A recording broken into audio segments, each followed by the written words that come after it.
조선왕조 500년 이성계는 왕위에 오른 후 도읍을 옮기기로 결심하고 풍수지리에 밝은 무학대사를 시켜 땅을 알아보게 했습니다. 무학대사가 처음 고른 땅은 지금의 계룡산 근처였습니다.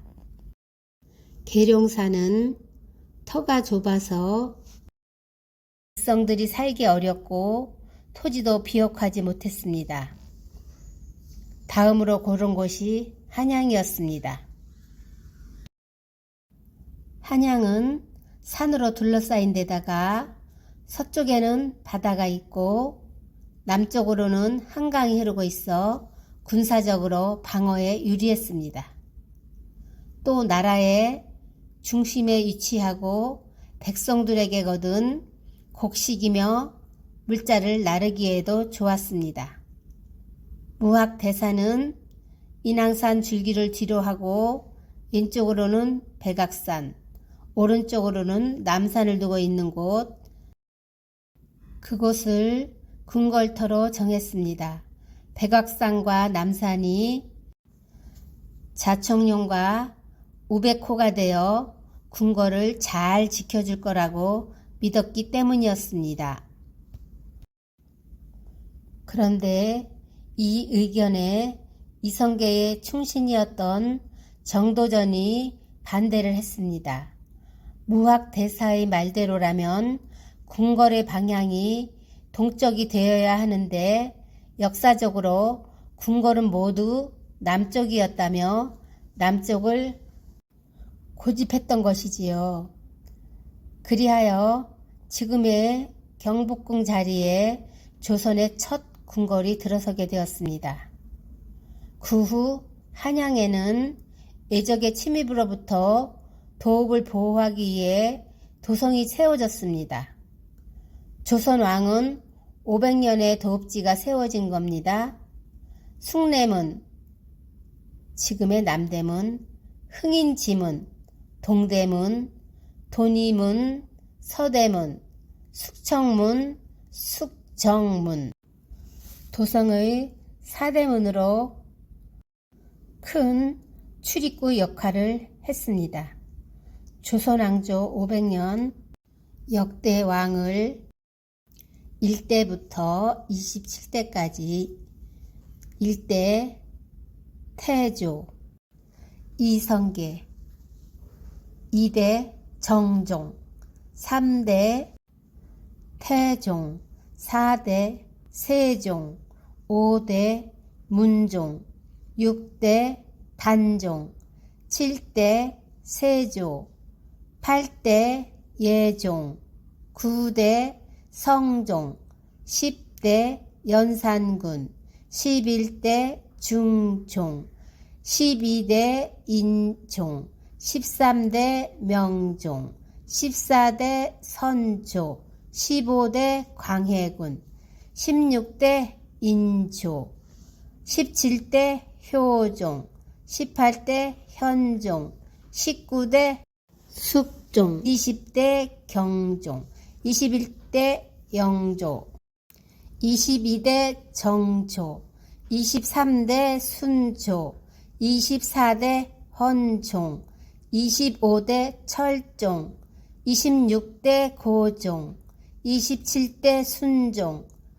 조선왕조 500년의 역대 왕 이름을 외우는 것도 역사에 큰 공부가 됩니다. 세종대왕, 한글을 창제하다. 조선의 제4대 왕인 세종이 나라를 다스릴 때에는 우리나라에 고유의 글자가 없었습니다. 모든 책과 문서는 어려운 한자로 쓰여져 있었습니다. 그러다 보니 백성들 중에는 글자를 모르는 이가 더 많았습니다. 세종은 이를 안타깝게 여겨 우리나라 고유의 글자를 만들기로 결심했습니다. 1443년에 훈민정음을 만든 뒤 여러 번 고치고 다듬어 1446년에 완성된 훈민정음을 반포했습니다. 그러나 훈민정음이 세상에 나온 과정은 그리 순탄하지만은 않았습니다. 1444년에는 채만리 등의 학자들이 새 글자를 만드는 일에 반대를 하고 나섰습니다. 중국과의 관계도 나빠지고 조선보다 앞선 중국 문화를 배우려면 한자를 알아야 한다는 것이 이유였습니다. 한자를 배우는데도 전혀 도움이 되지 않는다고 우려했습니다. 하지만 세종은 뜻을 굽히지 않았습니다. 1447년에는 용비어천가를, 1449년에는 석보상절이라는 불경을 훈민정음으로 번역해 펴냈습니다. 훈민정음은 일반 백성들도 쉽게 배울 수 있는 과학적이고 실용적인 글자였습니다. 하지만 대부분 양반들은 훈민정음을 쉽게 받아들이려 하지 않았습니다. 속되고 상스러운 글이라는 뜻의 언문이라고 부르며 무시했습니다. 그러나 훈민정음은 궁중의 여인들이나 양반의 부녀자들, 한문을 모르는 백성들을 중심으로 점점 퍼져나갔습니다. 훈민정음이 한글이라는 이름을 얻는 것은 그로부터 한참 뒤인 1913년의 일이었습니다. 그리고 한글이라는 이름이 널리 쓰이게 된 것은 1927년 한글사에서 한글이라는 잡지를 펴내면서부터였습니다. 한글, 우리만이 가지고 있는 고유 언어입니다. 지금은 세계인들이 한국어를 배우려고 노력하고 있습니다.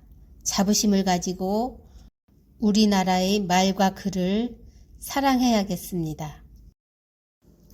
조선시대 천재 발명가 장영실, 자경루, 치국이 발명을 했습니다. 장영실은 부산 동래 관청에서 일하던 노비였습니다. 비록 천한 신분이기는 했지만 어릴 때부터 똑똑하고 손재주가 많아 사람들에게 인정을 받았습니다. 이런 장영실의 소문은 세종의 귀까지 들어가게 되었습니다. 신분과 상관없이 실력 있는 사람을 찾고 있던 세종은 장영실을 궁궐로 불렀습니다. 장영실은 실력을 인정받아 노비 신분에서 벗어나 벼슬까지 얻게 되었습니다. 우리나라는 고려시대부터 물시계를 사용했습니다. 그런데 그동안의 물시계는 한 사람이 물시계를 살펴보다가 하루에 2번 종을 쳐서 사람들에게 시간을 날리는 것이었습니다. 그러니 종을 칠 시간을 놓치거나 졸기라도 하면 큰일이었습니다. 장영실은 이런 점을 보완해 1434년에 자동 물시계 자경류를 만드는데 성공했습니다. 그리고 1438년에는 태양의 움직임까지 한눈에 알아볼 수 있는 물시계 옥루를 만들었습니다. 그 외에도 장영실은 휴대용 해시계인 천평1구, 세계 최초의 우량계인 치국이와 숙표, 별과 달의 움직임을 측정하는 간이와 혼천의 등 수많은 발명품을 남겼습니다. 하지만 아쉽게도 장영실은 1442년에 관직에서 파면되고 말았습니다. 세종이 탈 가마를 만들 때 장영실이 감독을 맡았는데 그 가마가 부서져 버린 것이 파면의 이유였습니다. 발명, 인류를 편리하고 생활을 윤택하게 하는 게 발명입니다.